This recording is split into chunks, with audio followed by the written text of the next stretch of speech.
Les amis, j'espère que vous avez la forme, je vous souhaite la bienvenue dans cette nouvelle vidéo. Je vais tout de suite vous expliquer la situation de la vidéo. Je suis actuellement en Italie. En fait, pour vous expliquer vite fait, j'étais de retour du tournage dans les lacs du Verdon. Et mes parents m'ont dit, et si tu nous suivais pour aller en Italie, c'est juste à côté, et puis ça va être bien reposant pour toi, etc. Je vais pouvoir me reposer, nickel. Et je leur ai dit, ok, donc je les ai suivis en Italie, c'est pas très loin de chez moi. Et on a pris une location au bord d'un lac. Un lac qui est juste derrière moi là, que je vais vous montrer un petit peu plus en détail après.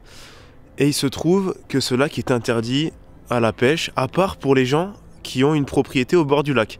C'est les délires italiens, je sais pas, j'ai jamais vu ça en France encore. Comme si c'était une résidence privée mais géante, parce que le lac est quand même immense. Et du coup, le hasard a fait que on prend la location au bord du lac chez une propriétaire. On est venu à parler pêche et elle m'a dit, je vais t'autoriser à pêcher dans mon lac. Et moi j'étais trop content, à condition que tu me ramènes un lavarello, comme ils disent. Lavarello, c'est, je me suis renseigné, c'est un corrigan. C'est ce qu'on appelle le corrigan lavaré en France. Et du coup là on va pêcher aujourd'hui cet étang, je sais même pas les poissons qu'il y a. Du coup le lavaré d'ailleurs je ne connais pas, enfin j'en ai jamais pêché, le corrigan. Je sais, j'ai jamais pris ce poisson au bout de la ligne. Et je pense qu'il y a peut-être d'autres poissons que je ne connais pas. Il y a du bass apparemment, donc rien que ça, ben, c'est aussi pour ça que je me suis levé tôt. Et j'espère pouvoir prendre un beau bass. Parce que ça je connais et j'adore le pêcher. Il y a du pike et je vois que ça mouche déjà, donc on va attaquer tout de suite les amis. Cette vidéo je pense que ça va partir en roue libre parce que j'ai pris une canne, je sais pas vraiment les poissons qu'il y a, j'ai pris 2-3 leurres, donc on verra vraiment, on va y aller un petit peu au freestyle dans cette vidéo, mais ça va être cool aussi.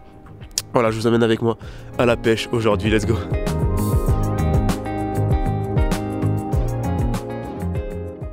Bon, à la base j'étais parti sur un MMZ, je l'avais mis comme ça un petit peu par défaut, le verre le plus imitatif que je connaisse de la marque OSP. Mais c'est plutôt un leurre que j'utilise quand je vois le poisson. Et là je sais, enfin je le vois pas, l'étendue d'eau est quand même assez importante. Et du coup je vais partir sur un leurre à prospection on va dire pour commencer. Et je vais utiliser cette cuillère ondulée. J'utilise quelques fois en première catégorie pour la truite, donc ça c'est pas mal. On va commencer avec ça, en plus je suis en hameçon simple. Je vais pas blesser les quelques poissons que je pourrais prendre, si j'ai la chance d'en prendre. Et on va attaquer. Je sais pas si on va voir la caméra. Il y a des petits basses qui suivent. Il y a bien du bass ici, c'est cool. Moi j'aime bien le paysage dans tous les cas, enfin, rien à voir hein, mais c'est hyper reposant. Là, ça fait un peu style suisse. S'il y a vraiment beaucoup de basses, là j'en ai vu un peu mais à mon avis il y en a plus que ça. Il y a moyen je passe au whooper. Je pense que je vais faire ça après. Dans les roseaux, un truc comme ça. Là. Si je vois des zones shallow. Shallow ça veut dire peu profond et j'ai l'impression que tout est peu profond. À moins que ça casse un peu plus loin.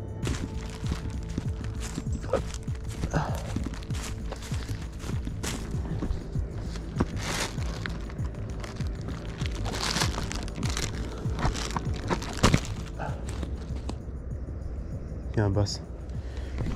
Ah, je vais le faire. J'ai vu qu'il y avait une écrevisse, alors je vais mettre un micro jig. Et je vais faire que prospecter au micro jig. Parce que ça donne rien.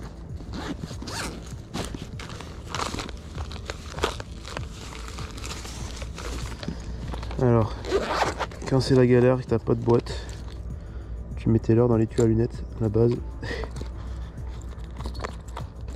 Je vais pêcher avec ça.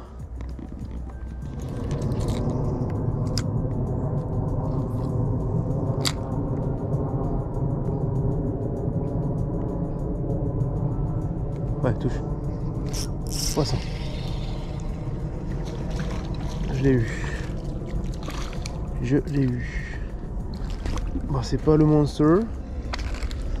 Mais premier poisson sur le lac italien. Avec la petite d'olive shrimp OSP, la petite imitation d'écrevisse. Et en fait, j'ai vu des écrevisses depuis tout à l'heure au bord. Les écrevisses américaines, là, celles qui sont nuisibles. Du coup je me suis dit on va essayer avec ça. Ça a l'air de pas trop mal marcher. Il a pris avant la tombée carrément, il a pris à la descente du leurre. Il était posté dans les parages.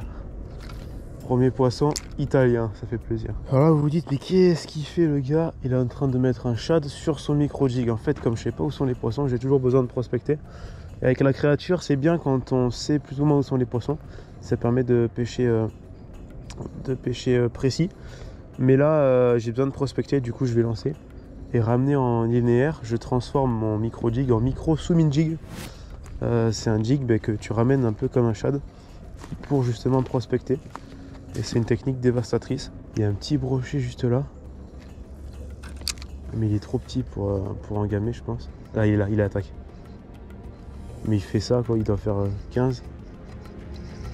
Il est trop petit pour engamer le leurre. Mais il fait que l'attaquer. Il est hyper agressif.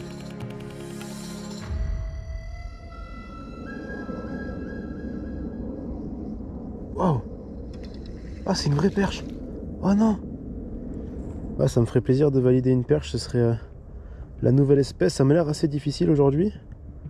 Je vois que des petits poissons, alors qui sait, je vais peut-être réussir à prendre un gros, mais je suis pas contre le fait de choper une nouvelle espèce, même si c'est pas gros. Et qui sait, dans le lot, il y en a peut-être une plus grosse que les autres. Ça m'étonnerait pas. Elles ont l'air en plus hyper agressives. Oh, nouvelle espèce. Et en fait, ce qui est particulier, c'est qu'elle n'était pas piquée à l'hameçon. Elle a tellement tenu le rock vibe derrière que j'ai réussi à la dropper vite fait et l'envoyer vers le bord, vers le sable. Mais elle n'était pas piquée à l'hameçon. Et elle tenait juste la queue comme ça, dans sa bouche. Et comme je suis allé vite, elle a rien capté. La petite perche qui repart. Là, c'est vraiment une zone de chasse ici, c'est un truc de fou. Je sais pas s'il y a du gros poisson dans le coin.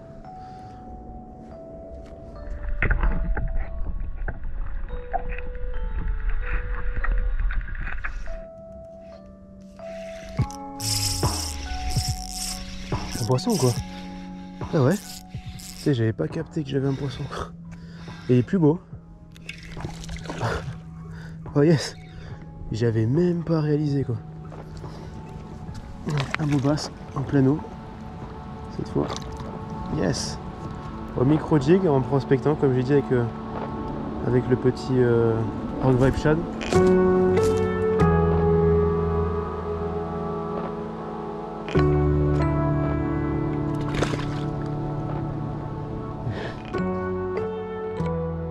Le combo est vraiment sympa. Et puis il y a la brosse anti-herbe là qui protège l'hameçon, qui me permet de passer à la perfection dans les herbiers sans m'accrocher. Ça fait gagner beaucoup de temps. Donc on va continuer comme ça. Je pense qu'il y a des gros basses à faire dans ce lac. On va essayer.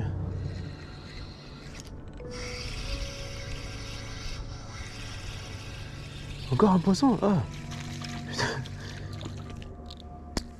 Tiens. Ce qui se passe, c'est que là il y a un plateau. Et il y a pas mal d'écrevisses qui se mettent là, je les vois.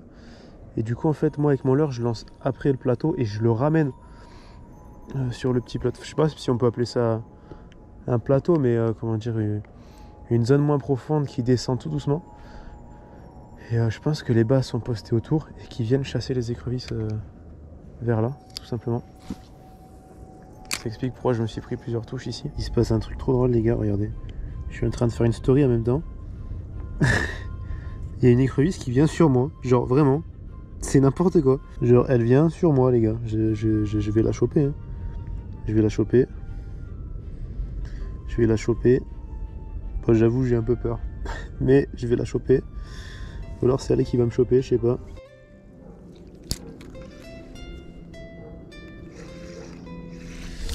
Ouais, poisson. Ah c'est plus beau je crois. Oh, je l'ai vu arriver, non il est pas énorme. Il est pas énorme mais c'est déjà plus beau, je crois que c'est le plus beau de la journée. Il est arrivé dans les obstacles là-bas et il a pris d'une violence. Il allait le chercher super vite. J'aimerais qu'on arrive à changer d'espèce ou alors vraiment qu'on augmente de taille, même si c'est quand même un poisson correct hein, pour le lac je pense. Ça fait pas longtemps que j'y pêche hein, mais j'ai pas vu de très gros poissons encore. Ce qui est bien c'est que là voilà je peux lancer par exemple dans les roseaux, il n'y a pas de souci. J'accroche pas, j'ai la brosse anti-herbe qui fait largement le taf. Ce jig est incroyable, je vous mettrai le lien du jig et je m'en sers surtout en novembre, décembre quand les eaux sont froides pour pêcher les poissons qui sont calés au fond. Mais ça marche aussi en période estivale, la preuve. Ouais. Je l'ai vu suivre de loin, bon il est petit. Je l'ai vu suivre de super loin, il est arrivé, j'ai fait une pause. C'est un tout petit bass, il va repartir tout de suite.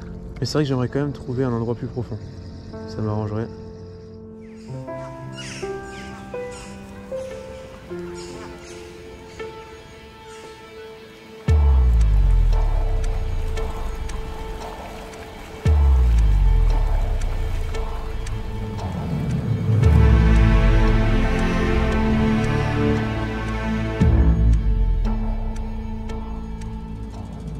Je vais vous expliquer un petit peu qu'est-ce que c'est qui se passe.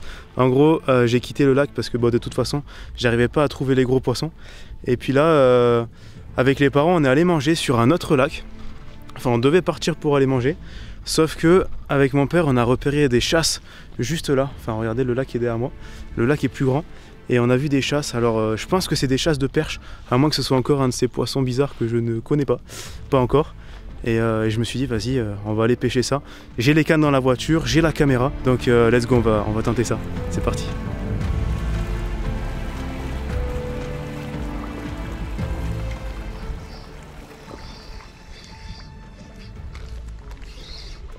Ah oui. Yes. Ah. C'est plus beau déjà. Oh, l'écrou. Regardez, elle est là. Elle va repartir. Il y a des herbiers, elles sont dans les herbiers en fait. Ouais. Encore une.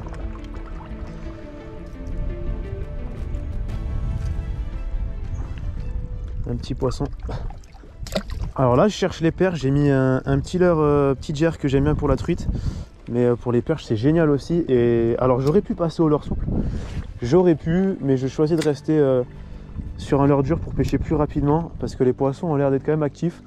À vrai dire, on est venu parce qu'on a vu des chasses. Donc autant pêcher les quelques poissons qui sont sur chasse et qui sont en train de se nourrir. Donc c'est simple, je lance.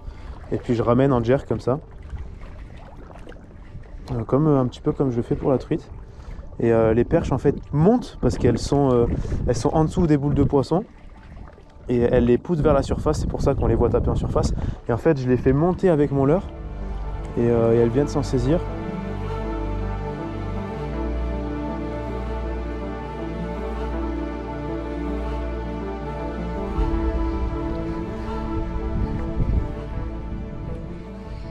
Ouais.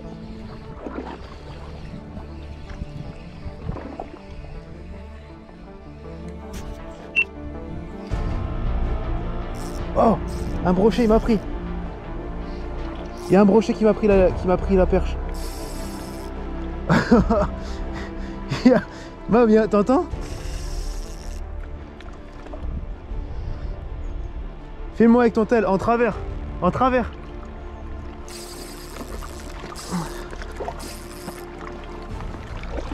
Voilà. C'est un truc de ouf ce qui se passe.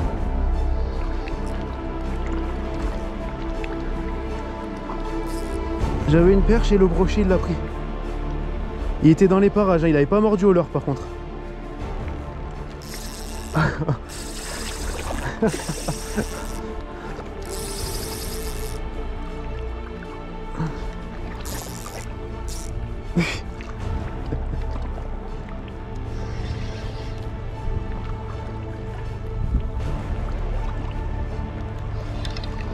C'est un beau poisson. Hein.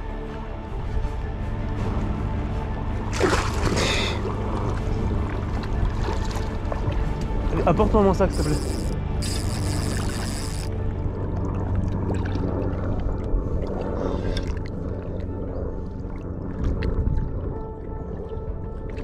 Oh le truc de ouf.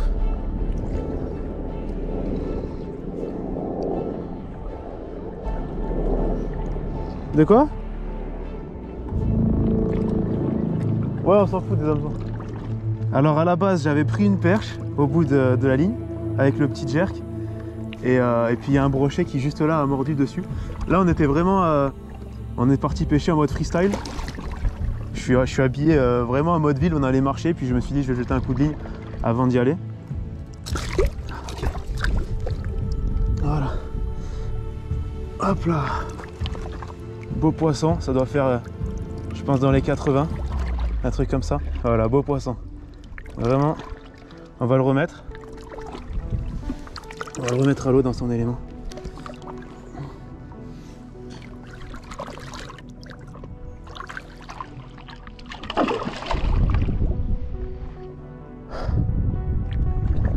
Il s'est calé. On est pas mal, hein? Yes!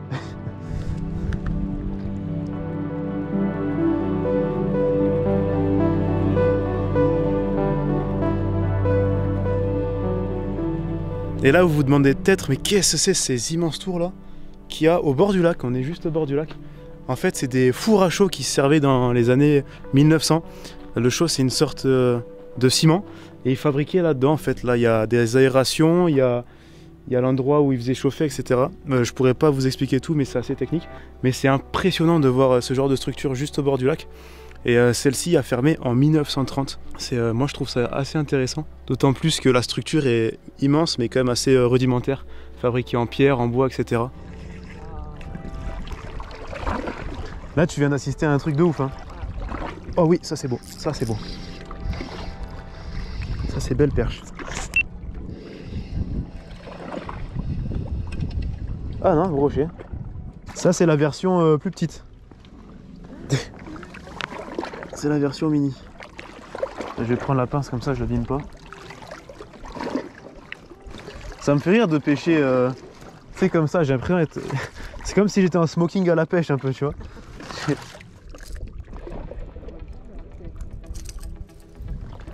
Lui, c'est bien feignaqué. Et sur le dessus du dos, il était tout cassé. Allez, on trouve un nouveau spot. Je prospecte un petit peu. Ouais, poisson. Poisson, poisson, poisson. Oh, décroché juste là. Ça se décroche bien. Après, j'ai les hameçons sans ardillon. C'est plutôt pour les truites en vrai que j'écrase les ardillons, puis c'est un leurre à truite. Mais il m'arrive de le faire pour le bass et les perches aussi. Ouais, dans la pose.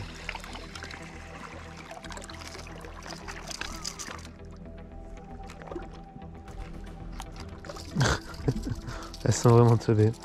Elles étaient juste là. Elles m'ont suivi jusque devant. Moi je vais rentrer. Je pense qu'on approche de la fin.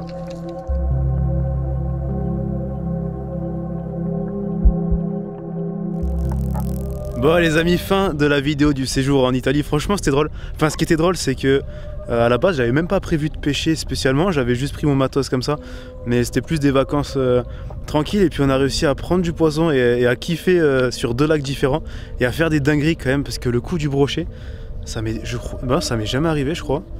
Pas que je me souvienne. C'est cool, c'est une vidéo moins de travail que d'habitude. Vous avez vu niveau montage, niveau plan, etc. Mais comme j'ai dit, on a fait ça un petit peu au freestyle. Et puis on a quand même... Enfin, j'ai quand même fait des belles images, des belles actions, tout ça. Je vous invite à liker ce petit épisode si vous avez apprécié les images et à vous abonner bien sûr à la chaîne Multa Fishing. Si vous voulez me soutenir, on a dépassé les 40 000 abonnés récemment, c'est un truc de fou. Je vous ai fait un petit message sur Instagram pour vous remercier, mais je vous remercie quand même sur YouTube parce que putain, 40 000 ça me fait chaud au cœur et j'espère qu'on va pouvoir poursuivre comme ça. Je vais tout faire pour. En tout cas, je suis très content de cette situation et que la chaîne prenne une tournure aussi belle. Voilà les amis, on va se retrouver quant à nous en France, logiquement pour une prochaine vidéo. Je vais pas voyager toutes les semaines non plus. Et portez-vous bien d'ici le prochain épisode. À bientôt.